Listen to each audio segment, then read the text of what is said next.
Welcome to CSGuitars, the science of loud. Recently I took a look at a very cheap Glarry Thinline Telecaster and thought it had a lot of potential, despite a few small issues. I have now corrected those issues and done a few other modifications and arrived at this beauty of an instrument. If you want to modify a budget instrument into something that may become your main guitar, then this Axe from the Grave episode may well be the inspiration you need. Any modifications made to a guitar will fall into one of two categories. Performance modifications, things that improve how the guitar plays or sounds, and cosmetic modifications, things that improve how the guitar looks. There's obviously going to be some overlap in this Venn diagram, but thinking about modifications in this way can help you prioritise where to spend your time and money. In essence, what modifications are going to give you the most bang for your buck, as the Americans say. My main issues with this Glarry were the nut, the finish and feel of the neck, and the aesthetics weren't exactly my style. The guitar already sounds great and plays really well, but I'd still be interested in discovering how much difference a better set of pickups and electronic makes, although that's not necessarily so urgent. If I had limited funds, I'd start with the performance modifications. A replacement nut would be top priority, and sanding and refinishing the neck along with a fret polish would come next. Doing those things alone would address the majority of the issues I have with this guitar. I'd also at the same time throw a black Pickguard on there, just for looks, but it's an easy and cheap modification. Then if money were no object, that's when I'd opt to put in the better quality pickups, some high quality electronics to support them. Locking tuners would also be an improvement over the originals, and if we're going that far, might as well buy all the hardware parts again in gold and get this looking exactly how I want it. Fortunately, money is no object, as allegory.co.uk were very happy to supply me anything I needed for this project. I'll be picking all of my parts from allegory.co.uk, who do excellent pickups, high quality electronics, and a whole bunch of other parts ideal for a low price instrument upgrade. In the basket I've got a Telecaster wiring kit which comprises of CTS potentiometers, a very nice Oak Grigsby blade switch, orange drop tone cap, and a Switchcraft jack socket. To go with the new electronics, I've chosen an Esquire style hot bridge pickup and a PAF style humbucker from Allegory's hand-wound selection. That should give me a nicely balanced set. We've got a brass nut and locking tuners, a new bridge with 3 compensated brass saddles, a divergence from the 6 saddles I praised on the previous video. I feel this is a good compromise, keeping more of the original Telecaster look while offering near perfect intonation. And of course, all of the other gold and black parts I need to finalise the look. All of which is coming somewhere to the region of £260 of new parts being added onto our £90 Glarry. Now, my biggest piece of advice for modifying a guitar is to set aside plenty of time for yourself and don't rush anything. Working to a deadline, especially a tight one, is going to lead to many mistakes which could easily have been avoided. Make sure as well you have all your tools and materials laid out in front of you ahead of time so you don't start scrambling around for them in the moment, distracting you from your work. You also want to plan your workout beforehand, don't take shortcuts, and above all else, pay attention to what you're doing instead of concerning yourself with how it's all framing up on camera for the YouTube video you're trying to make about it. This should have been a very easy project for someone with my experience, but because I only gave myself a day to do it, hadn't properly planned out what I was doing ahead of time, and was more concerned with my lighting and camera angles, I made some really stupid mistakes and ruined parts on this guitar that I don't have time to replace ahead of video publication. So keep your attention on your work, and if things do go wrong, trust me, take a step back and think it through. You don't want to start panicking, trying to salvage it, messing it up more and allowing the cock-ups to cascade to the point where it can no longer be saved. Let's start with the neck, since it's the point needing the most urgent attention. That plastic nut needs to go. If you saw the last video on the Glarry, you'll remember me pointing out the glue residue around the nut, and I theorised it might be difficult to remove it. Boy, do I hate being right all the time. Scraping and separating the seam lines with a knife did not do enough to release this. There's a lot of glue being used here, and the plastic was deforming in the jaws of my pliers. When glue is stubbornly holding things together, the solution is heat. I used my heat gun to blast the area, ensuring I was keeping the heat moving so not to burn the wood or set the plastic alight. Eventually, this softened the glue enough that the nut could be persuaded to come out. Needle files assisted in cleaning up the remaining glue residue from the nut slot. I started with 240 grit sandpaper, moved through 320 up to 400. This is nothing more than a smoothing pass to work back the thin finish, high grain, and to try and address the worst of the tool marks left from manufacture. All of it is surface work following the original shape of the neck. This is not an attempt to reshape or thin out the neck. If I tried to do a reshaping with 240 grit sandpaper, I'd be there all year trying. I gave all of the headstock faces the same treatment, ensuring that I didn't sand off the Glarry screen print. I have no intention of turning this into a forgery or trying to hide what it is. Sanding off logos is not something I'm insecure enough to do. While I had that 400 grit in hand, I decided to smooth out the fingerboard.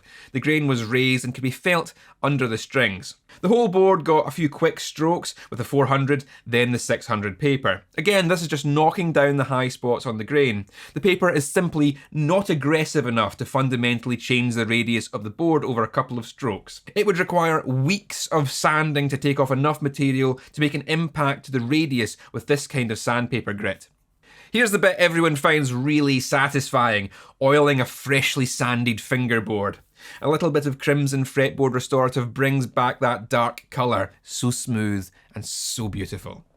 A couple of coats of fast-drying crimson melamine finish adds the protection to the neck and feels fantastic now the wood has been finish sanded. Just be careful around that screen-printed logo, as I discovered that the melamine chemicals want to dissolve that ink. The frets are the next bit for attention. I didn't need to do much to them, just round over the edges and give them a polish.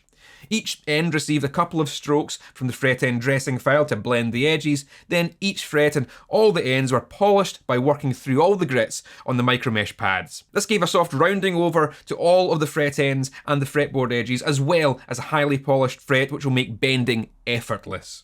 The new tuning machines are drop-in replacements, no new holes need to be drilled. The gold string trees likewise. Finally, we can fit the brass nut. It has a snug fit which could be tapped home and won't require any glue, meaning I'll be able to get this out again if I need to. It's just standard Telecaster electronics, mate. I've got nothing special to say on this, so instead you can watch the soldering montage while I tell you about this video's sponsor.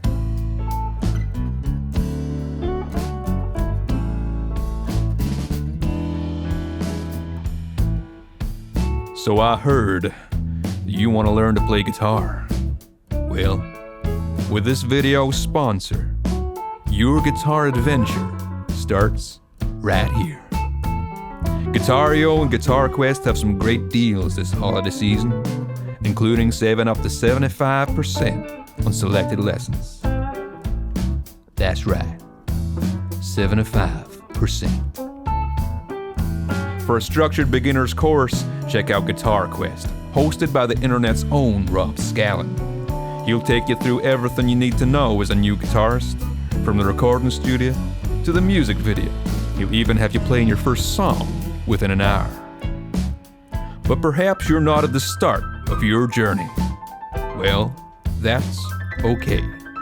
Guitareo has a multitude of more advanced lessons to help you fulfill your personal music goals. These are online guitar lessons that care about you, and I promise, those lessons are better than this southern accent I'm attempting to do.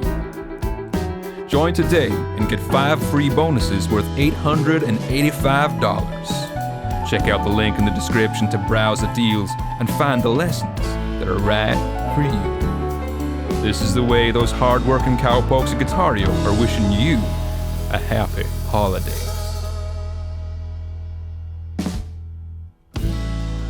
Check out Guitareo and GuitarQuest with the link below.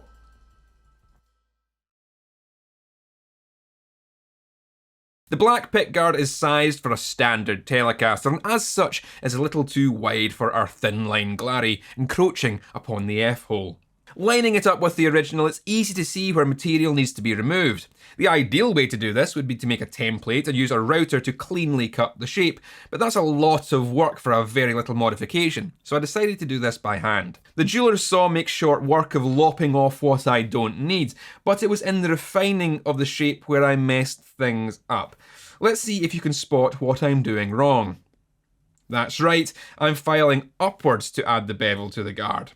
As soon as I started doing this, I knew I should be filing downwards only, and I dismissed my sensible instinct because I thought it would be easier to film it this way. Of course, the reason you don't file upwards is because it separates the top layer of plastic. This is a 3-ply pickguard.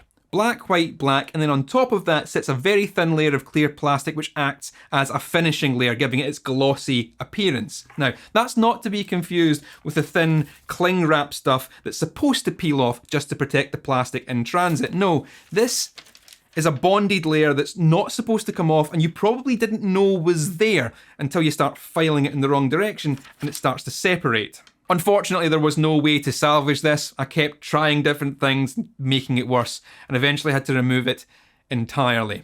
I then polished up the black guard as best I could so it would look passable on camera, but in real life it looks pretty terrible. Had I had time to order a replacement and redo the work ahead of video publication, I would have. So this is just going to have to do for now, and I'll be replacing it the first opportunity I get. So here we have the finished red, black and gold Thinline Telecaster. Despite the fact that I'll need to replace that messed up pickguard, I think this has turned out very well for such a quick project that didn't involve very much work. The neck feels like a much more expensive neck now and plays incredibly well. It's the body where I felt things were just a little bit cheaper. The wood is soft and didn't machine cleanly when I had to make more room under the control cavity for the larger switch. And that sort of throws a spanner into the works of adding an Evertune bridge to this at a later date. I'll have to give that some thought. We're going to get some sounds off these pickups using the same amp and pedal setup we used in the initial review. This set is a lot more balanced to each other, they're not quite as extremely different in their tones, which I think works better overall. There's a bit more drive from that bridge pickup, which I quite like, although it did promote quite a bit of feedback, which I had to be careful to control.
With very little work, you too could create something wonderful from a budget instrument. Despite there being quite a bit of money put into the modifications, the ones that made the most impact cost the least. Standing the neck and replacing the nut are doing the heavy lifting here. Check the links in the description for this guitar, Allegory for all of the parts, and Crimson for the tools that I'll be using in this video. And don't forget to click all the buttons you're supposed to make this video viable to the ever-changing whims of the YouTube algorithm.